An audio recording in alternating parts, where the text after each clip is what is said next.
it gets bad, just remember the weekend's coming, even if it's Monday. It keeps me going. Be worse. Good evening, everybody. Welcome to Advanced Refrigeration Podcast. You're here with your host, Brett Wetzel, Kevin Compass. What's going on this week, Kev? Kind of bouncing around and did some condenser changeouts this morning, and I don't know, for the last 4 hours I've been working on my personal vehicle, and I never want to be a mechanic. I hate dealerships, and yeah, That sounds fun. You know, it's a bad time when my wife walks out in the garage and she sees a tap and die set and a welder sitting right next to the truck, and I'm just throwing things. She's like, I'm stepping away. She walked right back in the house. See, I've heard, you know what, just recently I heard that you do get angry and you throw shit sometimes. You throw shit in the motor rooms. Yeah, well, sometimes it happens. You'll have that on those big jobs. Don't act like you never threw anything. I honest to God, I never have. Like, dude, you just threw that filter across the room. Now it's disintegrated. Oh man. No, I've yelled and just as loud as I can. The one time I did, because I couldn't find this fucking short, and store manager comes up. He's like, "Are you okay? We thought you got electrocuted or something. Something happened." I was like, No, I'm just hating life right now. I've never thrown a tool or a refrigerant cylinder in anger, you know. Well, so you should give it a try. It's a major stress reliever. Holes in the back of my garage door from wrenches skipping across the garage. Where'd that 10 millimeter go? It probably went 3/4 of the way through that 1/2-inch drywall. Well, tonight we got Joe Sigg from CoolSys Energy Design. He's going to be walking us through how to size different components on a CO2 rack, going from we'll do compressors and flash tank and lines and valves. Oh my, we'll do it all, right? Yeah, you good with that, Joe? Yeah, absolutely. Hi, I'm Joe Sigg. I work for CoolSys Energy Design. We're part of the professional services branch of CoolSys, which is based out of Brea, California. They're a nationwide. Here's my plug. They're a nationwide contracting company. They perform refrigeration, HVAC, electrical, and plumbing services for a variety of different end users at this point, and they're always looking for more. Anyway, I'm the refrigeration department head over at CoolSys Energy Design. I'm directly involved with all the refrigeration work that comes in our door, from engineering, commissioning, construction administration standpoint. I deal with it all. So, I'm here today to talk about the mystery of CO2 systems and how they're put together from a sizing standpoint. Go ahead, Joe. Okay. Yeah. So when you're putting together a CO2 design for a client, from an engineering standpoint, there really isn't a lot of difference from a DX system design standpoint to, when I'm talking DX, I'm talking synthetic refrigerants such as R4, R22, R404A, R448A, R449A, R47A, so on and so forth. Those types of systems designs are not that far off from CO2. There is certain things that you need to worry about or think about when you're doing the design for a CO2 system. And the one big thing that I'll just get into at a high level right now, when you're sizing a CO2 system, the first thing you need to do is you need to critically analyze where the location is that you want to put this system in. If you're talking south of the Mason-Dixon line, you really need to think about temperatures of climates and how hot it's going to be in the summer months of that area. CO2 has a critical point of about 86 degrees, and once you get over that critical point, the system will go into what's called transcritical mode, and the gas now becomes a multi-phase mixture, basically. And it's not a liquid, it's not a solid, it's not a gas. You don't know what it is and what percentage of what constituent it is at that point. So what that does is, when you're operating above 86 degrees head pressure, you actually start to cost a lot more money and energy spend from the system running, because the system has to work a lot harder to maintain that refrigeration effect in those connected fixtures, things of that nature. So when we size our systems, we'll use different technologies to overcome those hotter ambient conditions. For example, we just finished a refrigerated warehouse in Houston, Texas, which is the armpit of the nation. It's humid, it's hot, it's nasty. It's just a bad area for ASHRAE conditions. Smells bad. No, I'm not even getting into that because that doesn't affect refrigeration operation. But I mean, so what we did there was we opted to go for parallel compression, and we actually introduced ejector technology into that design, which we're working with an OEM partner, to put that into the system design for that location. And really, when it comes down to it, with CO2 systems, you need to worry a lot more about how much spare capacity you have on your compressors, your gas coolers. You need to look at your line sets critically, because when you go from DX to CO2, your line sets can get a lot smaller because CO2 has a lot more BTUs per pound than conventional DX refrigerants. You're going to get about a 3-to-1 ratio of BTUs per pound from CO2 to any DX refrigerant. And you don't really get much subcooling in the flash tank, right? I mean, for the most part, it's usually maybe 1 to 2 degrees of subcooling. So wouldn't you run the risk of ending up getting flash gas easier in the liquid line because there's that little of subcooling, and that's one of the reasons, besides having a low saturated condensing temperature, but also insulating that line to prevent it from flashing because of that low subcooling, correct? Well, so the reason that we insulate the liquid lines on a CO2 system is because the liquid coming off, due to the hot gas bypass valve that's coming off of the flash tank, that's set to maintain roughly whatever it's a preset temperature, but it'll maintain a certain temperature in that tank by relieving the gas off the top of the tank. Typically, what we size to is we size the 38-degree liquid. Mm-hmm. Then we don't have to include a mechanical subcooler. Mm-hmm. And we just do that by utilizing the hot gas bypass valve and in conjunction with the head pressure valve. You're referring to the bypass gas valve, the line that comes from the flash tank to the medium temp suction. Correct. Exactly. Okay. Just in case someone's like, "Well, what's a hot gas line? What's he talking about?" I just want to make sure that we're on the same page. Yeah. So that hot gas bypass valve, it is mounted. There's a port that comes off of the side of the flash tank. And it's mounted up pretty high so that it can catch the gas and not the liquid. And then that valve is a modulating valve that basically will modulate open and close to maintain a pressure inside that tank by bleeding off the gas to the medium temp compressors, the suction of the medium temp compressors. So again, when we insulate the low temp or the CO2 liquid lines, whether they're low or medium temp, we're insulating them all typically. And the reason for that is we're getting low temperature, or should I say, quote unquote, subcooled liquid temperatures going out to the fixtures. Okay.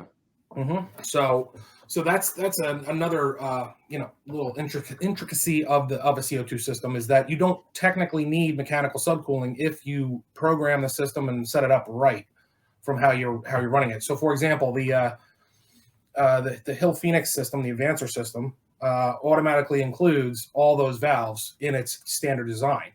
So, as long as it's commissioned and set up properly, you don't need to worry about any kind of subcooling whatsoever, because you're going to get it off of the flash tank. Gotcha. Yep. Yeah. Okay. And usually the reason why your load is so important is because, not only do you have the load of the refrigeration for those medium temp compressors coming off of those cases, right? Mm-hmm. You also have the load from the actual low temp compressors discharging into there, right? You Correct. Also have your potentially hot gas bypass, for either load control or low superheat control, right? You Yep. potentially have liquid injection, and on top of all those things, your gas to liquid ratio versus when you're in transcritical versus subcritical. So if you're running subcritical, from my understanding, it's usually about 50% liquid being created, and 70% liquid being created and 30% vapor. And then when you run that transcritical mode, it decreases because now your gas cooler is just that, it's just desuperheating. So now you have about a 50-50 mix versus liquid versus vapor creation, and you'll see more compressors run when you're in transcritical because of that, correct? Correct, exactly. Okay. And what you'll see actually when you go into transcritical mode is you'll see that flash tank level drop because you're getting a mixed phase coming back rather than a full column of liquid. Your condenser, quote unquote, which is condensing the gas into a liquid at subcritical conditions, is now a gas cooler, which is only cooling the gas down as much as it can with the ambient conditions. Mm-hmm. Yep. So we, you know, when we're sizing compressors for a CO2 system and gas coolers, we need to make sure we have enough spare capacity to overcome those transcritical conditions when the system is operating inefficiently, when the system is operating not at its peak. You know, typically on medium temp and low temp, doesn't matter which group, which type of load group you're talking about. We're looking at somewhere from in the neighborhood of 15 to 20% spare capacity on our compressors. That's what we're looking for. Okay. On standard DX systems, you're looking for anywhere from 10 to 12%. So we bump up that spare capacity because we know that when it gets to be 100 degrees outside, those compressors are going to have to work extra hard to make that system keep on operating the way it's supposed to. So if you were to size it for the load of the cases, right? Yep. Medium temp compressors I'm talking about. If you'd size it for the load of the cases, and then you would size it for the load of the compressors going into it, Yep. and then basically whatever that would end up being, you would add 20% for that transcritical operation. Is that correct? Correct, exactly. That's a rough guesstimate, right? You're in the neighborhood, yeah. Okay, yeah. all right. That's an educated guesstimate. That's a what? Educated guesstimate? Yeah. Rough estimate when you're engineering things. So I'll take an example of a project that I just designed. You know, I had on my low temp group, on my medium temp group of the CO2 system. You know, we were condensing at 87 degrees, which is actually in the transcritical range because you're above 86. We sized our compressors. We had a total load on that group of 616.5 MBH. We ended up sizing the compressors for 789.5% or 0.5 MBH, and that gave us 28.05% spare capacity. And that helps when you're in the medium temp side of life. You need to consider that you need that medium temp in order to run the low temp. So if your medium temp fails, your low temp fails too. That's a critically important thing that everybody needs to consider when you're putting in a transcritical CO2 system. So let's see. So what I can do is I can kind of share. Let me share some stuff here. Let's do it. Share screen.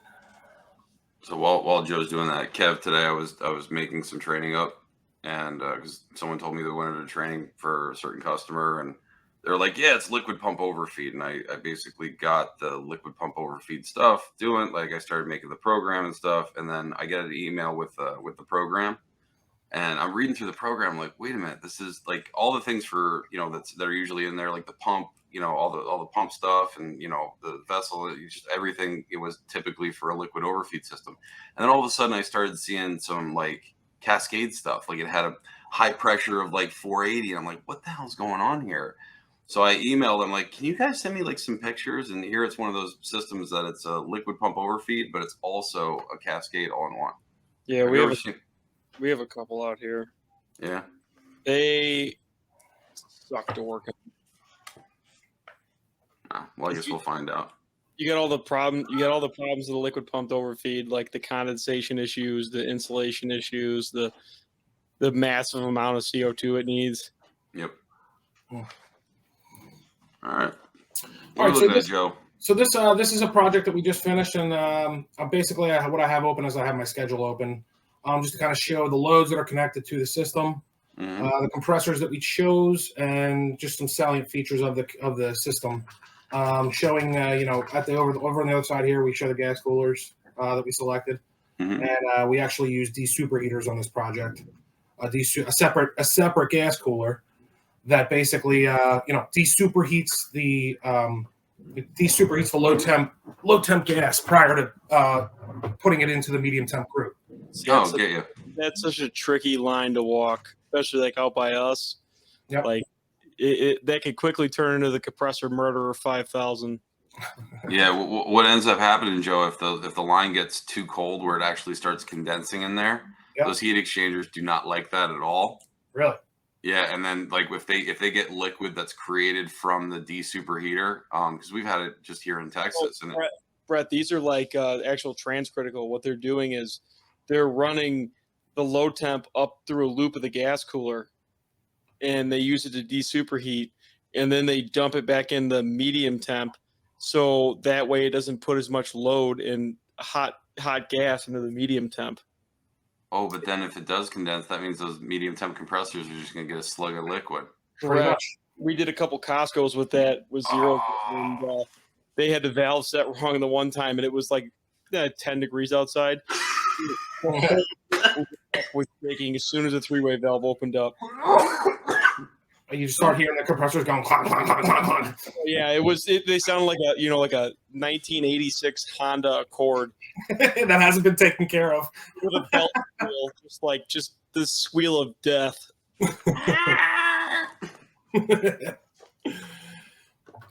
All right, so what are we looking at? So what we're looking at here, this facility it's a large seafood freezer operation, basically. What the scope of work was here is they have an existing facility, about 50,000 square feet. They're looking to put another 100,000 square feet beside it and expand the facility. Mm-hmm. So basically, what we were tasked with doing was, right now they have all rooftop condensing units, standard DX refrigerant serving evaporators in the space. Mm-hmm. They want to get rid of all that and go to a centralized CO2 system design. So what we split the load up, the new loads and the existing loads. We did the whole thing. We put the loads on two separate systems. We have compressor rack A and compressor rack B here, and the reason we did that was just for redundancy. If one rack goes down or has to go down for service, they can keep half the facility up and running. We interlace the evaporators in the spaces so that they can keep temperature in the spaces while they're working on one of the systems. And that's one important thing to consider, because it's more important with a CO2 system than it is with a DX system when you're talking about redundancy and large walk-in spaces like this. Because, like I said, if you take down the medium temp, you're taking down the low temp as well. So I have a question, because like everybody has a different flash tank pressure that they hold. Like I see yours saying 38 degrees, right? Yep. I'd have to get a PT chart out. I'm assuming it's going to be close to, probably 520 or something like that. But Aaron, anyway, I can bring that up right now. Just bear with me. All right. I'll tell you exactly what it is. So my question is, why do some people do, 38 degrees, and then you see some RS schedules that say 33 degrees? So what is the benefit, or why the difference in flash tank pressure? It doesn't, there is no rhyme or reason. There is no standard. Anywhere in the 30s is good. Some manufacturers prefer 33, some prefer 35. We've standardized on 38 because it gets you up near that nice, that nice 40-degree mark where you're not subcooling. You're not sending, wild subcooled liquid out. It's just minorly subcooled, like a standard DX system. So I would rather see it that high, because then you avoid the oil issues, you avoid flash off issues with the valve sizing, like running the higher, and it's more efficient. True. Because your BGV is not opening up nearly as much. Yeah, you flash gas load. So as you guys can see here, I put in 38. Vapor pressure's 536. That's what you're looking at. Yep. Okay. So yeah, basically, we went with Guntner because they're really good with industrial evaporators. Yeah. We like them a lot because they're single circuit. They're all stainless steel. They come factory installed with the Danfoss CCMT valve, which is really nice. Which is CCMT is the industrial brother of the AKV valve, the Danfoss AKV, which is the pulse, EEV basically that's used in supermarkets. So all the piping on this facility, is it regular standard copper? Is it HXP? Is it stainless? We went with all stainless on this job. Damn. That's what the client wanted. Do they orbital weld it, or do they do it by hand? They're doing all welding, all welded copper. Yeah. No, I mean, like, are they using the orbital welding machine, or are they actually TIG welding by hand? Oh, no. They're doing it all by hand. Yeah. Oh, wow. Yeah, it's a long, arduous process, but that's what they wanted. So, and they wanted to make sure that they wanted them to do it by hand because they want to be able to monitor the process. The owner wanted to monitor the process and make sure that they're doing what they're supposed to do. Damn. Yeah, this owner is not a quote unquote dummy. I mean, he knows what he's dealing with here. Yeah, the from TIG welding, if they don't flow argon through there, like the amount of like soot and like they call it sugar dust. Yep. There is like 10 times worse than burning pipe, copper without purge of nitrogen. Damn. It's like this thick yellow soot. It comes from the slag from the TIG, right? Yeah, it's from that, and then the air from the actual process of the argon when it's the TIG torch is using it, in the air on the inside, it like causes it to just condense and make that slag. Oh wow, that's crazy. So what you can see here, I'm just going to show you guys my plans real quick. You can see we have these two large refrigeration enclosures. They're actually walk-in houses with the gas coolers and the superheaters mounted above there. Are those abatic or are they dry cooler? These are Guntner adiabatic condensers, adiabatic gas. Those are freaking huge. What's that? 2, 4, 6, 8, 10. It's a 16 fan. Damn. Yeah, they make them that big. They do. Well, that's huge. You don't see. I mean, unless you work on industrial stuff all the time, you're not going to see equipment this big, right? Yeah. Like if you're working on supermarkets, you're only going to see a 2x3, 2x4, whatever. It's been a minute. Yeah. Racks, or did you guys sub that out to like one of the OEMs? So we subbed it out to an OEM. We worked closely with them on the design side of things. We actually we picked an OEM. The owner agreed. We went with the OEM, and we made them comply with our design requirements. That's one thing that we do at CoolSys Energy Design that not a lot of other engineers I see do. A lot of times, when you're working with an OEM, you get what you get because that's they strong arm you. You know what I mean? They say this is what we got and this is what you're getting. Well, no, I'm not willing to listen to that when it comes to me, because if I'm talking about a design, I'm already 3 weeks into it when I'm talking to you.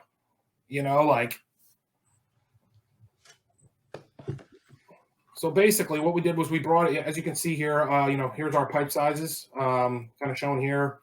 We've got 4-inch horizontal suction, 3-inch liquid, 2-inch hot gas, supply and return. Oh my God. Yeah, it's liquid. That's a lot of BTUs. We got a lot of BTUs in this facility. I mean, this is just one side of it. Here's the other side. This is the new addition.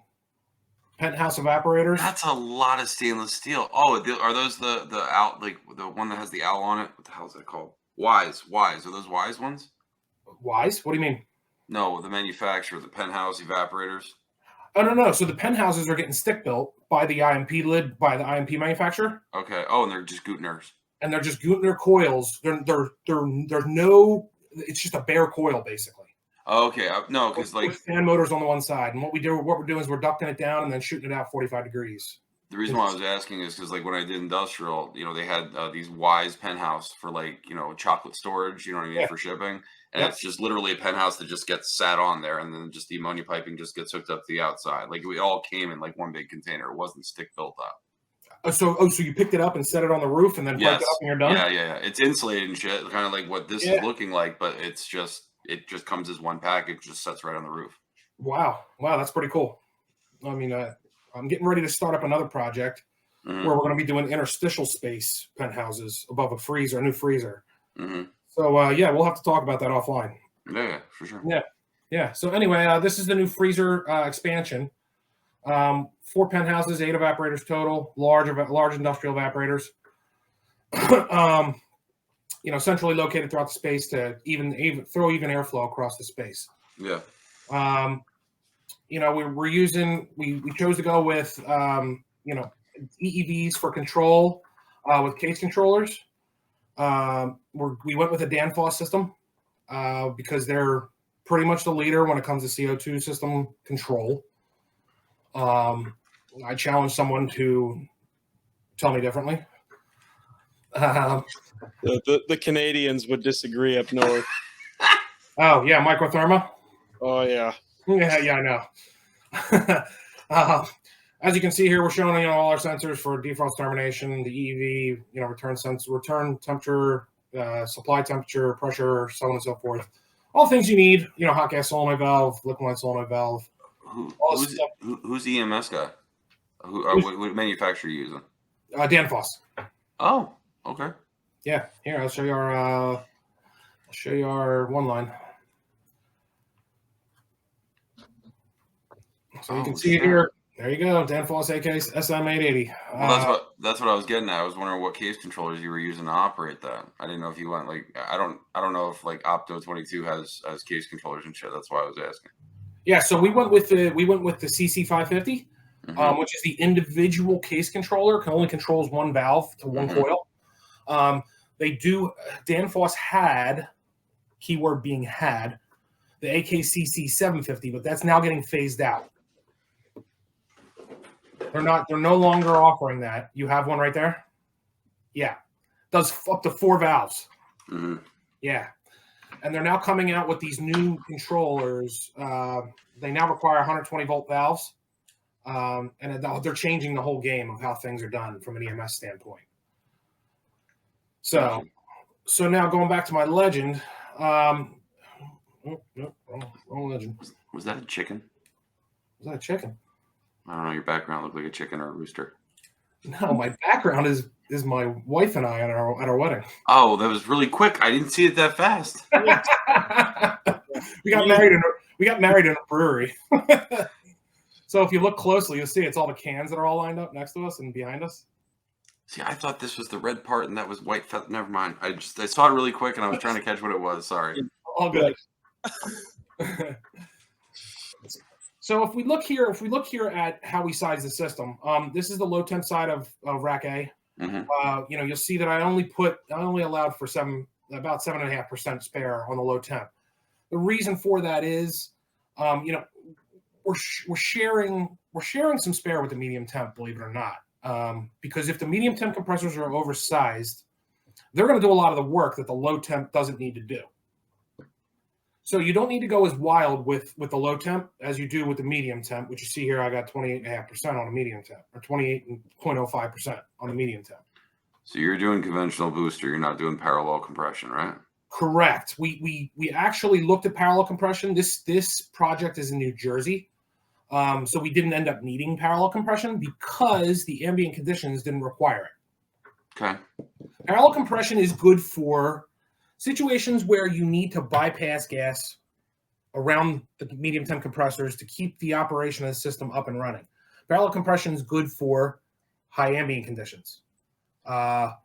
Situations where you're going to run transcritical most of the time. The parallel compression helps keep you down in the subcritical range. So the ROI for a place like New Jersey wouldn't be beneficial, but you put a rack like that down in Houston, Texas, you'd have, you'd need that parallel compression to save the energy consumption versus what it would cost the equipment, the VFD, the compressor. You know what I mean, right? And really, Brett, that's really what it all comes down to when you're designing a CO2 system. What you're trying to do, and what we've been trying to do over these last couple installations that we've designed, we're trying to prove to these end users that yes, CO2 is the way to go as long as it's designed correctly. It'll be energy parity and possibly energy favorable to a DX system. And we have to design it accordingly so that they can see the proof in the pudding once it gets installed. Gotcha. Yeah. So that's where we stand right now. And then as far as the gas cooler is concerned, if we come over here, you can see that we still design it on a TD. We can see that this gas cooler has an operational capacity of 6,600 MBH. And 10-degree TD, okay. And a 10-degree design TD with an actual TD of 7.82. So we're right around, what a DX system would get you. Do you get more total heat rejection? I guess you wouldn't. You wouldn't get any more total heat rejection out of a CO2 booster system as what you typically would, because basically you have less compression ratios, which means less discharge superheat, correct? Correct, exactly. Okay. And you're circulating. You got to think about this. Your mass flow is drastically lowered from a DX system. So you're not passing as much gas around the system as you would with a DX system. What were you going to say, Kev? No, Oh, I thought you were... Sorry. And the more gas that you have to handle in a refrigeration system, the more load it incurs on the system. Mm-hmm.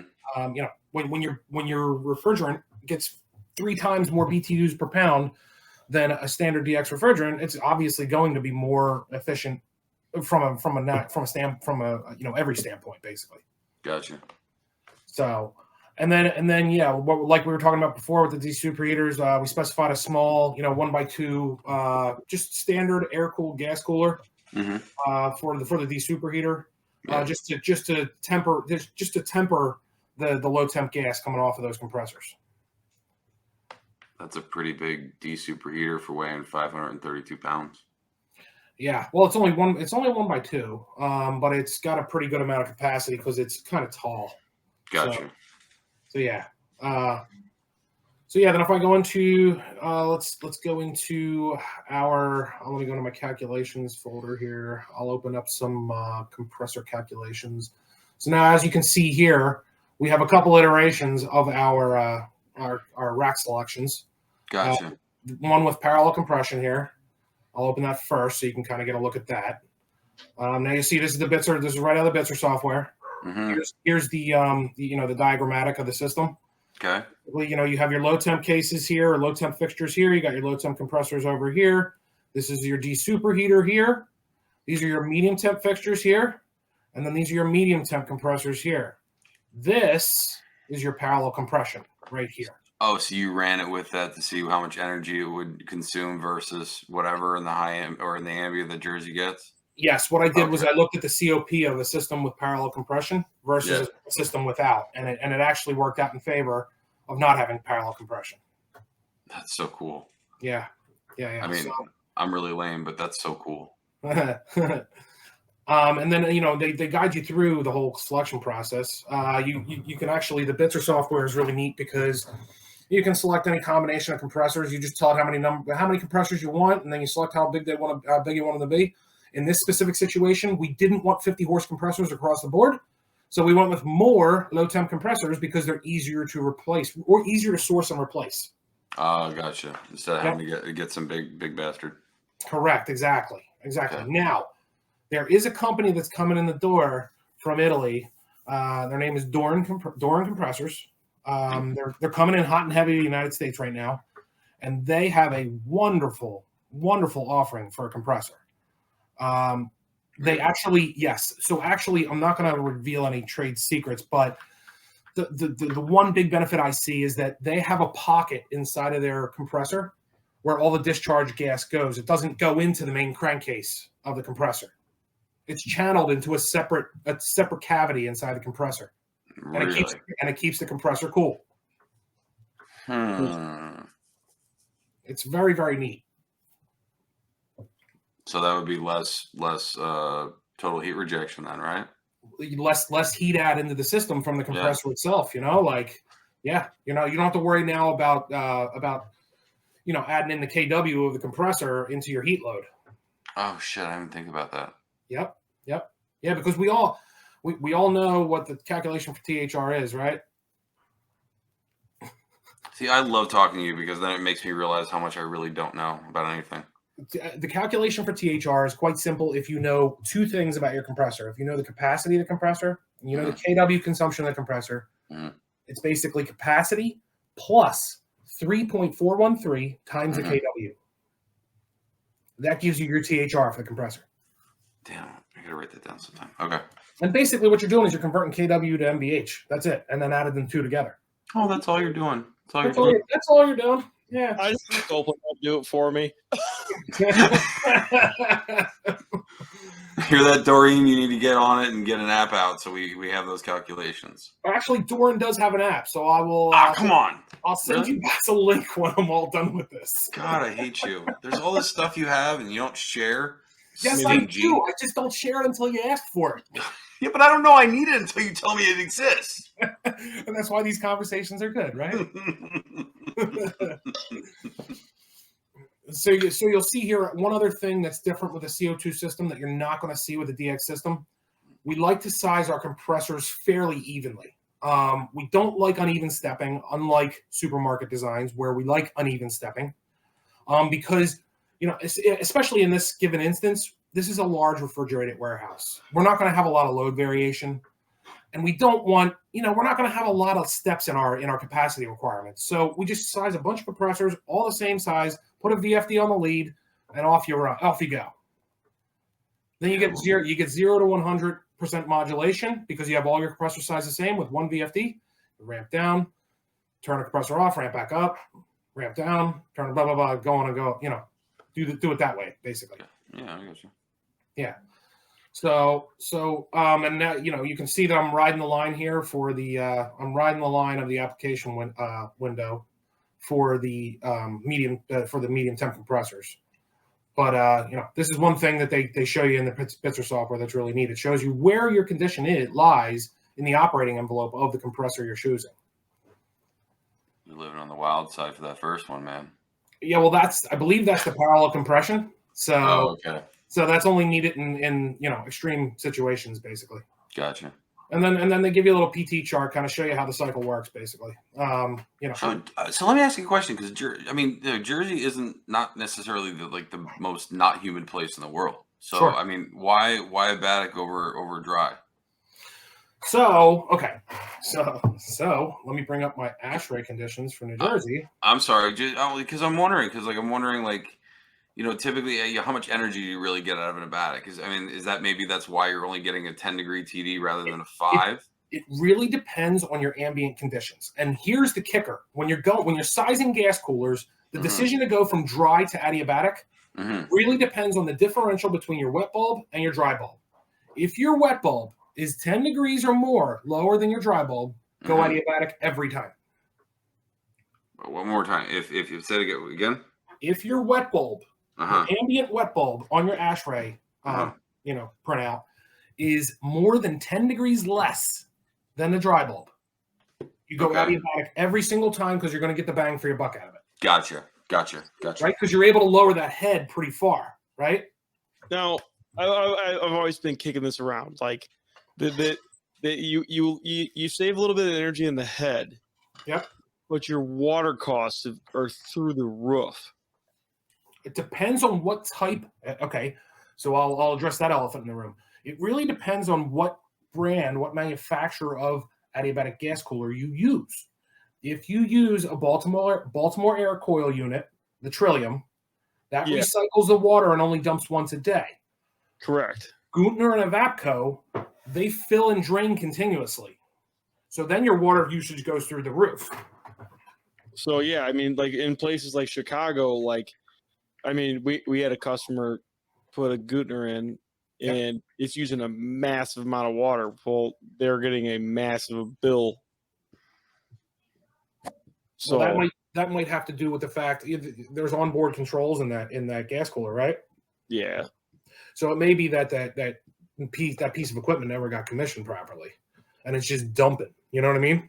That's a high probability. Those things typically need to always be programmed. They send you that thing on the thumb drive and stuff. They're programmed. What's that? They're programmed. They are programmed. Okay. Yeah. Well, I personally, I prefer the BAC unit to any other manufacturer because they recycle their water. They only dump once every 24 hours. They are a nice unit. Yeah, and they have the pads readily available for replacement if necessary. They have the EBM PAPS motors readily available if you need to replace them. They're not they're not a manufacturer that's not supporting their product. You know what I mean?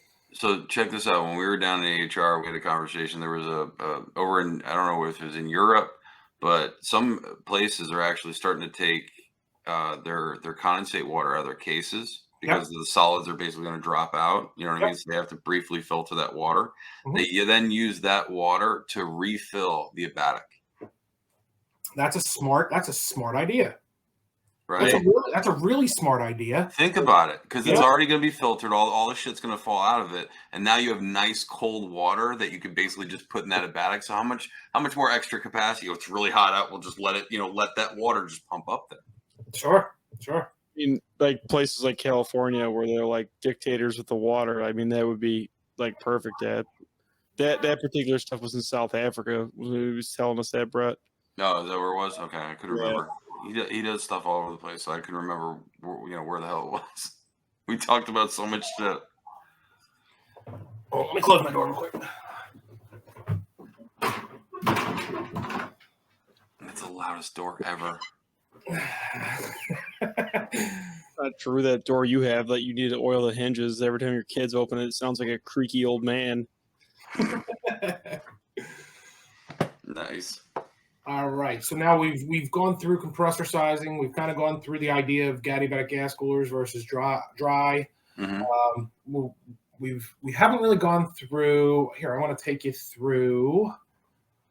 Let me start up another session of my Microsoft Edge. I'll take you over to the Baltimore Air Coil site, and I'll kind of show you how they help us with gas cooler selections. Oh, look, I know that site. Yeah.